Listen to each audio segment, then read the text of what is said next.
Hey, happy Wednesday, everyone. Want to welcome you to my weekly live stream. And I'm going to check my check while y'all are joining in. If you will just drop me a note in the chat and let me know where you're joining in from. Looks like we are now live on Facebook, LinkedIn, and YouTube. So we're good to go there. And just a little housekeeping. If you are joining me from Facebook, really important that you give StreamYard and Facebook permission to speak with each other. That way, when you do leave a comment, I can see who you are, and it doesn't just say Facebook user. So I posted the link up there on the screen below here. If you will just go to streamyard.com/Facebook. And if you've already done it on your device, you don't need to do it again. So just a little housekeeping there. If you're new to me and I'm new to you, let's have some introductions. My name is Beverly Smith. I am the founder of Career Success Strategies. I'm also the former owner of a staffing and recruiting firm. And so I know firsthand what hiring managers are looking for, and I'm using that knowledge to help mid, senior, and executive level professionals build their resumes and help them with their LinkedIn branding, and their job search strategies, just all so that they can land the career of their dreams. So last week, just jumping in, we talked all about the role of mentorship and coaching and how that role should play in your career progression. And we also talked about the importance of you yourself being a mentor and how that can positively impact your team and your company.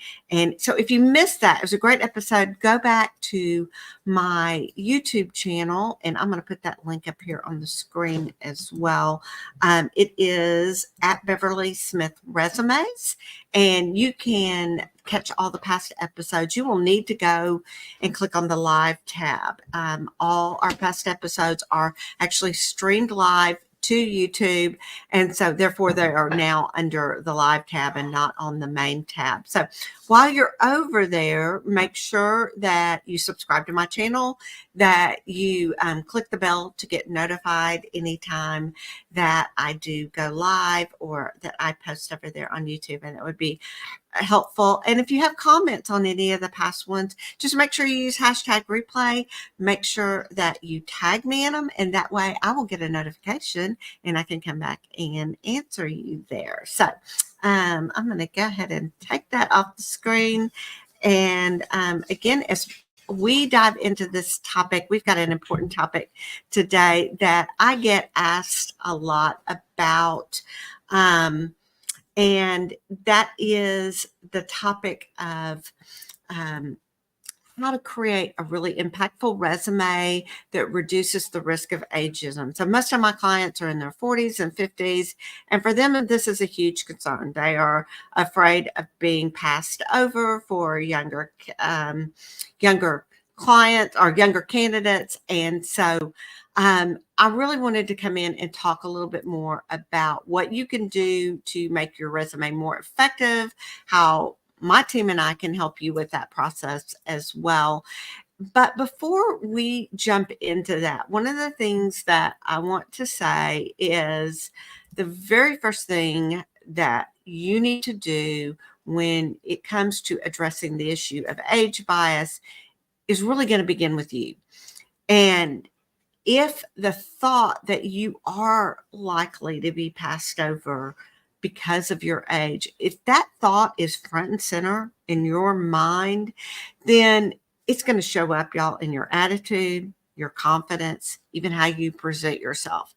So while we can fix your resume and we can reduce the risk of them passing over your resume, if you go into your interview with this attitude, it's going to show up. And y'all, that can be off-putting, but it can also plant seeds that maybe they should look elsewhere. Maybe even though that you are actually very perfect for this role, that if you're doubting yourself, maybe they should doubt yourself too. And that can just show up very subtly. But I want you to know that you really should work on that. So if you have 25 or 30 years plus of experience, you bring wisdom, you bring knowledge that younger candidates are not going to have. And you really need to own it. I mean, I'm serious about that. You need to own it. You need to step into your expertise, be a thought leader. Remember, last week, one of the things we talked about on that episode on mentorship is how you can mentor and lead others because you've already been through it. And this can really be quite valuable to a company to hire someone like you with your expertise.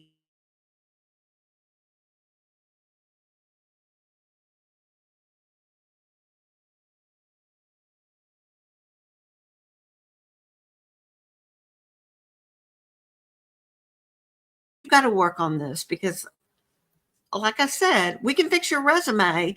But if you show up to that interview with the wrong state of mind, then these are some issues that could come up. And so if you're really struggling in this area, you may find it helpful to work with a career coach and learn how to position yourself strategically so that you can appear as a asset to the company and not a liability because of your age. And again, this is something too that I am happy to work with you on, or I know other career coaches that definitely specialize in this field. But most of my clients are in that 40 to 50 year um, age range, and I get it. I understand where you're coming from, but you do have a set of expertise that I want you to own. So that being said, I want us first, I'm going to check and see if we have any comments. I'm not seeing anything yet, but if you have something you want to say on that subject, I definitely want to know about it. And I want to dive in now and talk about your resume and the things that we can do with your resume to de-emphasize age and put the emphasis on the right spot. So I've got about 5 things here. And the very first one that I want to talk about is the importance of emphasizing relevant skills and achievement. So you want to focus on those skills, those accomplishments that are going to be the most relevant to the job for which you're applying. You want to highlight your recent achievements and projects that you've worked on that really demonstrate your current expertise and your current capabilities. The biggest mistake I am seeing is people putting too much irrelevant information on their resume. And it takes it from a 1 or 2 page, well, a 2-page document to maybe 3 or 4 pages that, or even more, that just are not needed. And we really want to tailor your resume to this job or to a specific type of role that you're applying for so that we can showcase how you are a perfect match for this position. And your resume, keep in mind, its main job is really to market you. It is a career marketing document. So its main job is to make the reader, the recruiter, the hiring manager, whoever is looking at it, making them, the board of directors, want to take action and schedule you for an interview. And so that's why we want to make sure we have the correct information and not too much information, not overwhelm them. That when, I guess what I'm trying to say is when you put too much information in there, you kind of water it down and you start to confuse the reader, and you don't want to do that. So number 2, the second one is we want to use a modernized resume format. And so if my clients, for example, we're going to use an executive format for anyone that is a mid or senior or an executive level professional. These formats are a lot cleaner.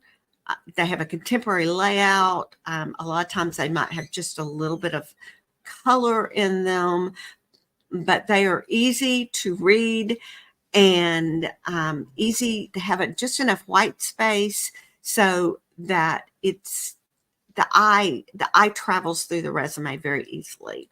You want to avoid outdated formats. One of the things that you want to avoid is the old objective statement that was very popular in the 80s and 90s, where it said something like, my objective is to get hired with a company that I can use my skills and grow and become, a part of this organization. And it's just basically, it's kind of this watered down statement that really says nothing, honestly. And instead, that portion of the resume has now been replaced with a section I really love. It's called a professional summary. And what it does is it really highlights your experience, your expertise, your skills. It just hits some of the high points of your career that are going to encourage the reader to keep reading your resume. And it's not going to be a yawn, but instead you're going to see some things right off the bat, some of your key accomplishments, or maybe you've won some awards, or maybe you're a published author, those types of things. And they're going to be related to this job that you're applying for. So if it is a recruiter who's looking through this, they're going to see things automatically that are like, oh, this looks like this could be a good fit. I definitely want to keep reading the rest of this resume. Really important too, the old objective statement was very me-centered. Just, this is what I want. This is what I'm looking for. This is my intention for my career. And it's just really kind of all about you and what you're hoping the company can do for you. And now we realize that's very backwards. This, like I said, is a career marketing document, and it is about what you can do for this company. And that they are looking at not how they can serve you and help advance your career, but they're wanting to know what it is that you bring to the table and what you can do to help them through problems or challenges that they may be experiencing and help them grow to the next level. So I hope that makes sense. And if you've got any questions about that, feel free to leave those in the chat or reach out to me. But that's one of the things that I love about some of the more modern resumes, again, is just gives you that kind of glimpse of what you can expect. So let's move on to number 3. And that's to remove the dates beyond, say, 15 years. That's kind of a good rule of thumb. Sometimes we narrow it down just to 10 or 12 years. Really just kind of depends on your work history and what you've been doing. But when you really want to focus on your more recent activity, because there's a good chance too that the work that you did 25 or 30 years ago, you have progressed up into a more senior level role by then. And so things that you did before you were even in a management role are probably not going to be very relevant. And there's a great way that we can address those if we feel like we want to show them in the resume, and you can just list them at the underneath your current work experience, and just call it previous or foundational roles is a good way to put it. And you can list, especially if you've worked with some really amazing companies that you want to highlight, but you don't necessarily have to. Again, I think of myself as a recruiter. When I was looking at people's resume, I am more interested in what you've done in the last 5 or 10 years, because just think about technology. You can look and see how much technology has changed in 20 years and even how much it's changed in 5 years. I mean, 5 years ago, we were having very few conversations about AI, and now that's just a big buzzword. So it's just things like that that are going to make that most recent experience the most relevant. The other thing I want to add to this is on your education experience, exclude your graduation dates unless they're within, some say the last decade. I would even say maybe in the last 5 years, or let's say you have recently gone back to school to get a master's in a new field. Those kinds of things.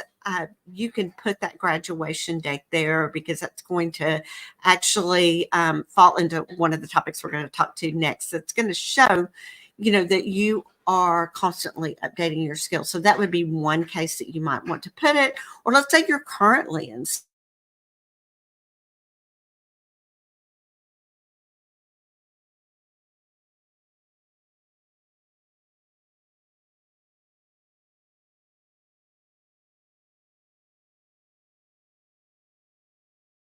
that. That are going to look a lot of people that are requiring college degrees are going to look at that education level or education experience that you've got on there. So you definitely want to have it. You just don't need to put the graduation. I'm gonna throw this out. This is for free. But the same thing with LinkedIn. You don't need to put the year you graduated if it was 30 years ago on your LinkedIn profile. Just put the university and what you studied would be sufficient. So let me see. I don't see any comments. So we're going to move on to number 4. And here I want to talk about showcasing your continuous learning. So here I want you to highlight any recent training, recent certifications, or professional development courses. You can just actually have maybe even an education section in your resume that includes not only your college degree or your MBA or anything like that, but will also include any additional trainings or certifications that you've done. So, for example, if you are a senior, if you are an HR professional, you want to showcase your certification in SHRM that you've gotten or one of the other organizations, just things like that. Those types of things that show, because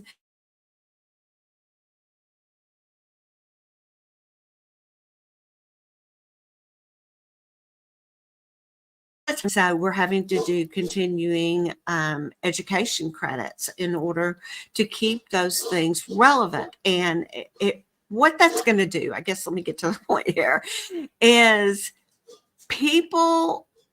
it's going to show that you're proactive about learning new skills.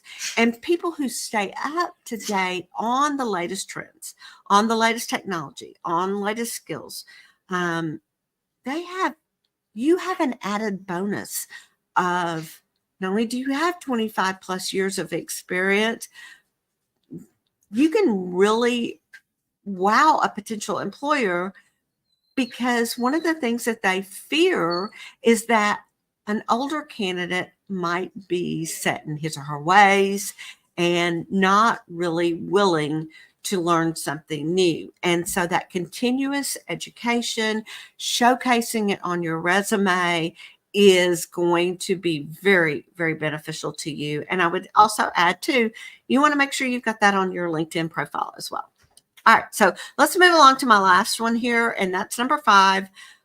Leverage technology and leverage social media. So you can do this by including links to your LinkedIn profile, or if you have a personal website that is applicable to your field and what you do, that would be of interest to a prospective employer, definitely put that there. So, I'm thinking you may house, if you are a graphic designer or you are a marketing professional, you may house some of your portfolio on a personal website, and that's a great thing to do. So, being active on professional networks is going to show that you're engaged and you're connected in the modern work environment. This is also, y'all, where you have the opportunity to showcase your thought leadership, your knowledge, your ideas, your wisdom. We kind of hit on this a little bit earlier when I was just talking about, getting your mindset right. But being active on a platform like LinkedIn is going to show that you are up with the times, that you are leveraging social media for the benefit of your company or your industry. So one of the things that I teach my clients is I help them develop I teach them, first of all, how to develop a thought leadership presence on LinkedIn, how to engage, how to build your network. But we also work with them on building a branded profile and making sure that it really communicates the type of individual that you are, and that I think some people just feel like they can almost just kind of slap a picture up there and fill in their work history and whatever. But here's the deal. You're going to miss out on a lot of opportunities by doing that. You're going to miss out on opportunities to really showcase what it is that makes you unique, and your expertise and your skills and things like that, by just doing the bare minimum. So that's one of the things that we do work with ours. And, if you want to get a jump on LinkedIn, you can also download my LinkedIn Success Blueprint. I'm going to put that in the chat. But what it is it is a checklist. I'm actually going to stick it up here. Okay, there it is. And I'll put it in the chat as well. So this, if you will go here and download this, it is going to give you a checklist of everything that you need to do to manage your profile, to set it up correctly. In addition, it's going to have links in there to videos that will support you. So if you're not quite sure exactly how to do this, it will definitely support you in that. And then additionally, you'll get some supportive emails from me with additional information along the way. So you're not just left high.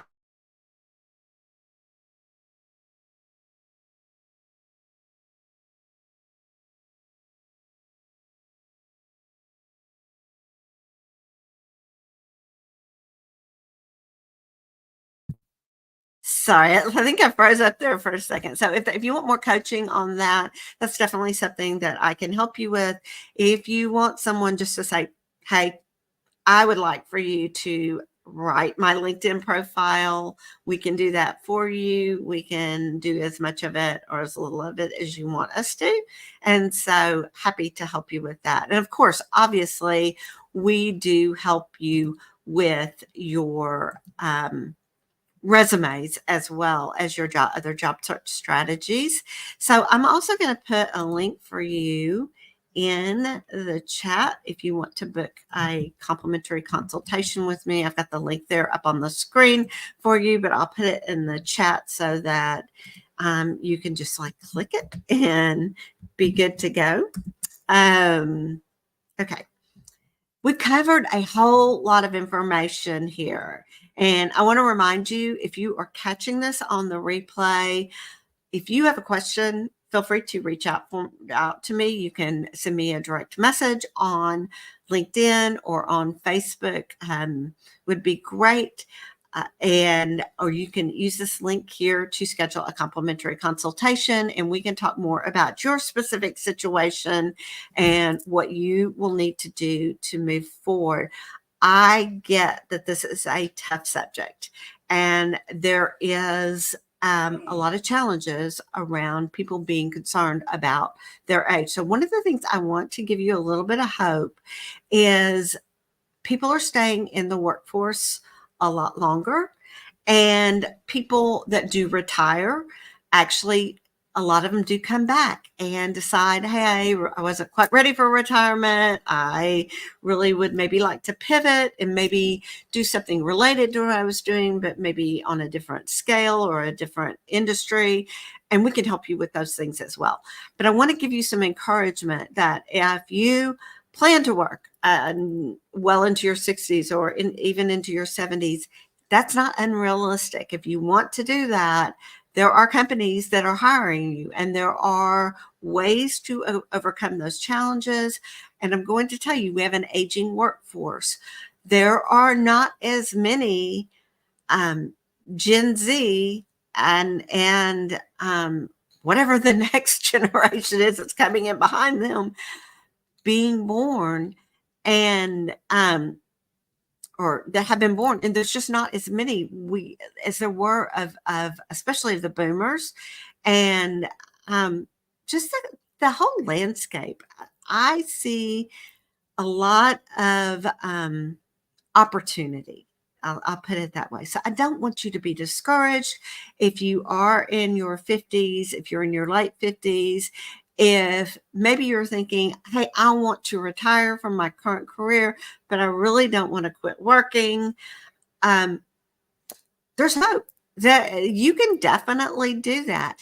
And again, a lot of it starts right up here in your mind. It's really, you need to figure out what it is you want to do. You need to believe that that opportunity is there and available for you, and get help with it. Don't go through this alone. My team and I are excited to work with you and want to work with you if if you feel like you need help in this area. So I hope that this has been very informative. I would love to know what your biggest takeaway is. And if you would drop that in the chat and tell me what your biggest takeaway, I will be reading all the comments. I also would encourage you to tag anyone that you think that might find this helpful, or share it with them privately. I get many of you who are looking for work are doing it confidentially, so maybe commenting on a post is maybe not in your best interest, but feel free to share it privately with anyone that you think could benefit from it. Okay, next week I'm excited. We have Amy Langston returning. I believe, I'm trying to think when she was here last. She was here last fall, and I'm not so sure. I think maybe she was going to be here in February, and we actually this is her rescheduled. We're so excited because we've got some great leadership topics that we want to cover with you, and it's going to be an exciting episode. So tune in next week, next Wednesday, 12:30 Central Standard Time, and I will see you on my next video.